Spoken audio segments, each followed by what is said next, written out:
Dear students, welcome back again to my video lectures.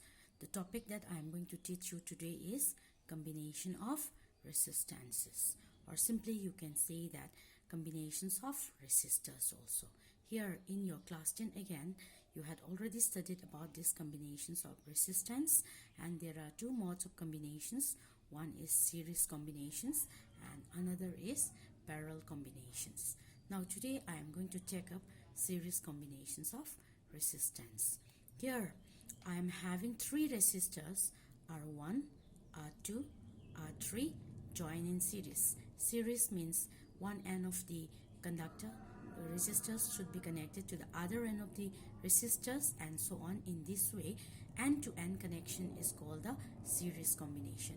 Here what we are trying to find out is that we are trying to find out the equivalent resistance. So what is equivalent resistance? Equivalent resistance is nothing but a single resistance which can replace all the resistors which are either join in series or either join in parallel. That is, in fact, we can say that equivalent resistance is nothing but the resultant resistance which can replace a number of resistance, be it connected in series or be it connected in parallel.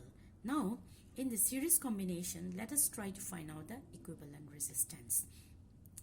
Here, these three resistors R1, R2 are connected to a cell which had a potential difference V.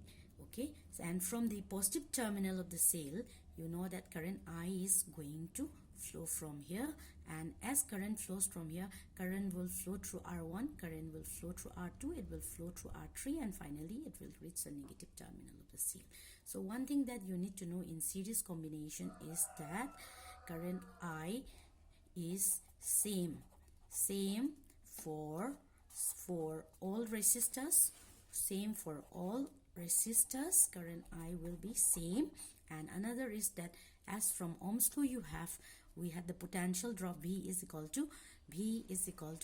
Therefore potential drop will be developed across R1. It will be, let us take it as V1. Potential drop will be developed across R2. Let us take it to be V2, and so on. Potential across R3 is, let us take it as V3. Potential being a vector quantity, the total potential across this point. Okay, I am going to say that across the point A and B, the total potential, it's the same, it's V, and this total potential, as it is a scalar quantity, total potential V will be nothing but the sum of V1 plus V2 plus V3. Now from Ohm's law we had, so here second thing that you need to know in case of important points that you need to know is that total potential is equal to sum of individual potential across each resistor. Okay, then from here, from Ohm's law we have B1 is equal to how much? Ohm's law you have B1 will be equal to I into R1, B2 will be equal to I into R2, V3 is IR3. Then here, substituting all this in equations 1, you will get I into R is equal to IR1 plus IR2 plus IR3.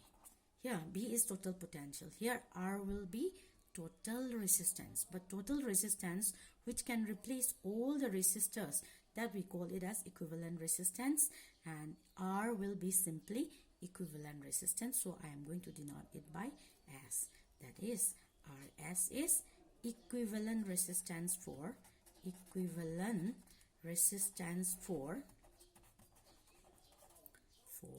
series combinations. Okay, this is it.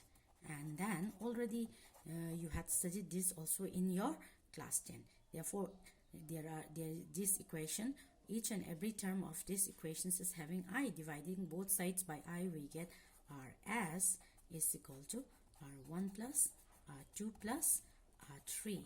That is, the equivalent resistance for the series combination is equal to sum of the individual resistance. So one thing that you should keep in mind is that the equivalent resistance of three resistors when connected in series is nothing but the sum of the individual resistance.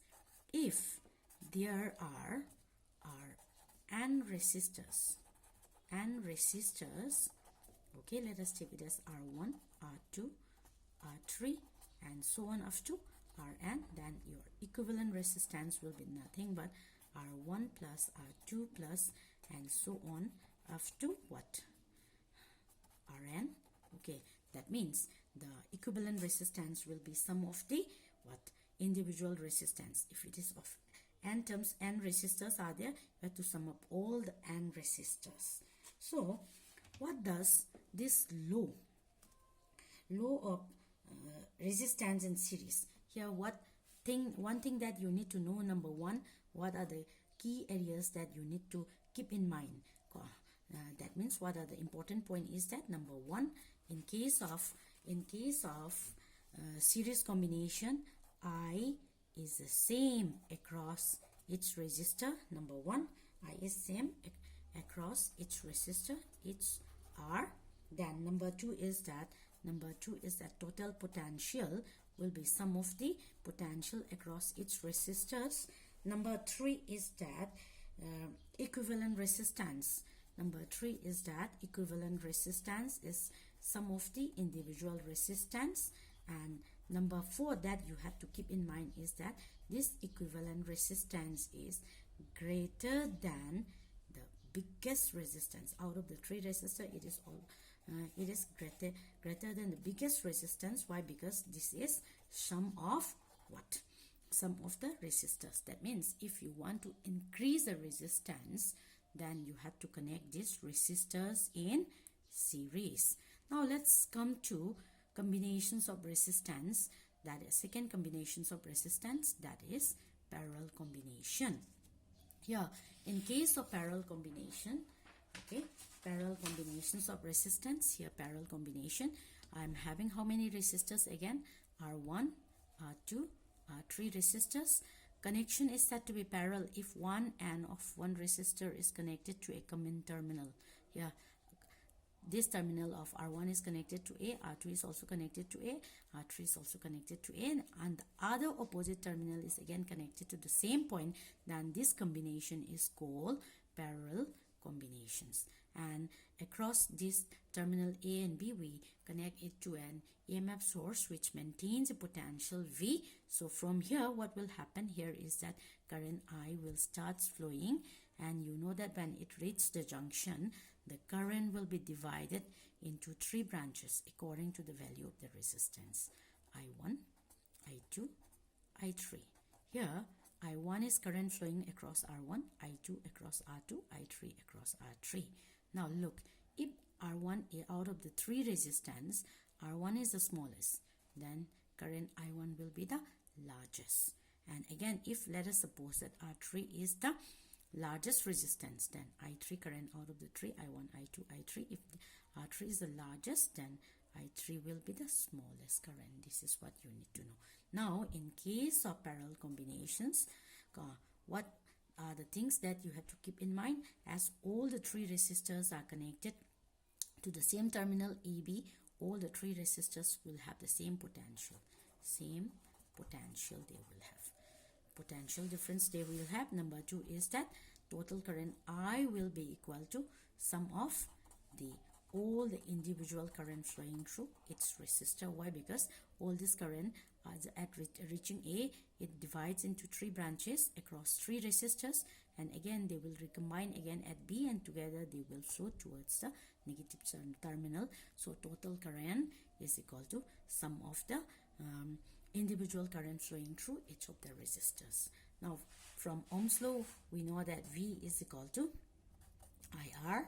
Therefore, we have I1 is equal to V divided by R1, I2 is equal to V divided by R2, I3 is equal to V divided by R3. Therefore, since we have I is equal to I1 plus I2 plus I3, we are going to have V divided by R equal to I1 is V by R1 plus V by R2 plus V by R3. And what is, you are going to ask, what is R? R has not been shown anywhere here. R is nothing but the equivalent resistance, the single resistance, because this is total current, so this should be total resistance, the total resistance, which the resistance which can replace all the three resistors. So that we call it as equivalent resistance, and as it is parallel combination, I am going to show it with what? With RP. So where RP is equivalent resistance, equivalent resistance for series combination, okay. Now then, both sides of the equation we have in the numerator VH, so divide both sides by V, then we get 1 by RP is equal to 1 by R1 plus 1 by R2 plus 1 by R3. Okay, so this is it. Then what we know is from here is that the reciprocal, 1 by means reciprocal of the equivalent resistance for parallel combination is equal to sum is there plus is there, so reciprocal of sum of the reciprocal of the individual resistance.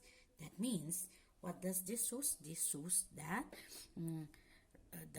this shows 1 by indicates what? It becomes smaller. So when you connect the resistors in parallel, the equivalent resistance becomes smaller. Equivalent resistance becomes smaller. Why? Because the reciprocal, you are getting the reciprocal of the equivalent resistance. Sorry, this should be parallel. I made one mistake here. You have to pardon me. Okay, so RP should be equivalent resistance for parallel combinations, and hence what you need to know is that when resistors are joined in parallel, the reciprocal of the equivalent resistance is equal to sum of the reciprocal of the individual resistance. If n resistors are there, and resistors are connected in parallel, then what will happen? You have the reciprocal of the equivalent resistance for parallel combination will be 1 by R1 plus 1 by R2 plus 1 by R3 plus and so on up to 1 by Rn, where R1, R2, R3 up to Rn are the n resistors which are connected in parallel. This is one thing that you need to know. So what you have to keep in mind in case of parallel combination is that potential drop across each resistors is same. Number 2, the total current is equal to sum of the individual current flowing through each of the resistors. Then the individual here current V remains constant for same. One thing that you need to know is that I is inversely proportional to resistance. I is inversely proportional to resistance, that you need to know. And then the fourth one that you need to know is that the equivalent resistance is less than the smallest individual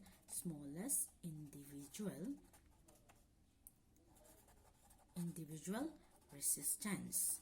Okay, this is what you need to know from the parallel combinations of resistors. Now, based on this series combinations and parallel combinations, some numericals already you had studied in your this one class 10. Many numericals also come both in the competitive exam as well as board exam.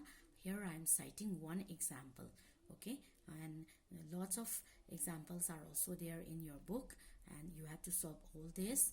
And one example, one questions where I am giving you is, this questions has been asked twice in the board exam, and you are asked to solve questions like, you will be given a resistance like you are given 5 ohms here, and then another 5 ohms here.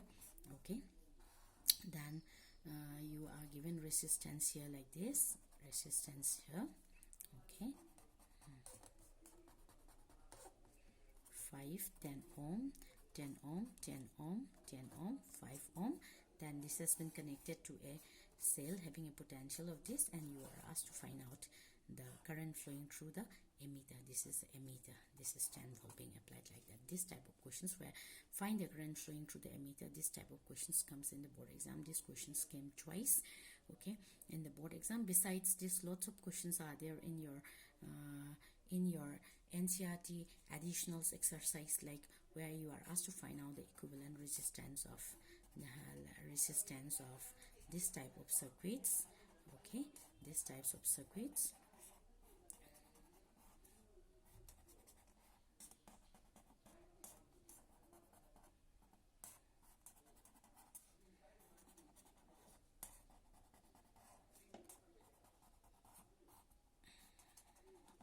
The circuit where there is a number of branches, okay, and this type of circuits you are asked to find out what is the equivalent resistance across A and B. Here 1 ohm, 1 ohm, 2 ohm,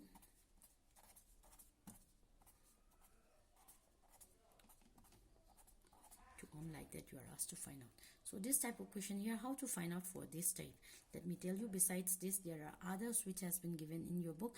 One by one we can take up, but here what we had to do simply here is that we are going to use the normal V is equal to Ri. For that, what is to be done is that you are asked to find out the current, so you are going to use B by R. B has been given as 10 volt. R, you need to find out what the equivalent, and for finding out the equivalent, how you can redrawn this, you can take this point as A and B, then you can redrawn it this way.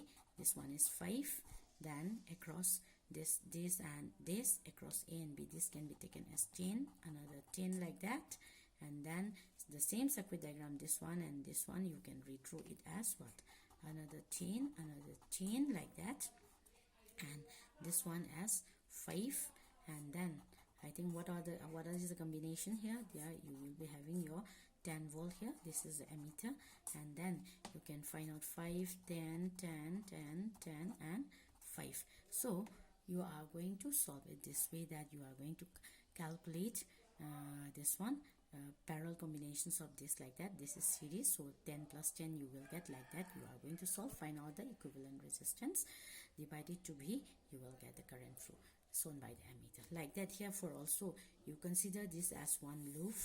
This first find out the equivalent of this 1 and 1 in series, so it will be 2 and 2 in series. It will be 4 as it is being connected here. It will be again in parallel. So find out the equivalent of this, equivalent of this, find out the equivalent of this, find out the equivalent of this, and as all of them are in series, you can just add the resistance each finally, and you will get the value like that. Lots of questions are being asked. This is simplest one, okay. Lots of questions. Again, to solve the equivalent resistance, some laws we will be using later on in the same chapter, where we are going to apply Kirchhoff's law and all these things, Whitson's principle, that we will be coming on in later videos.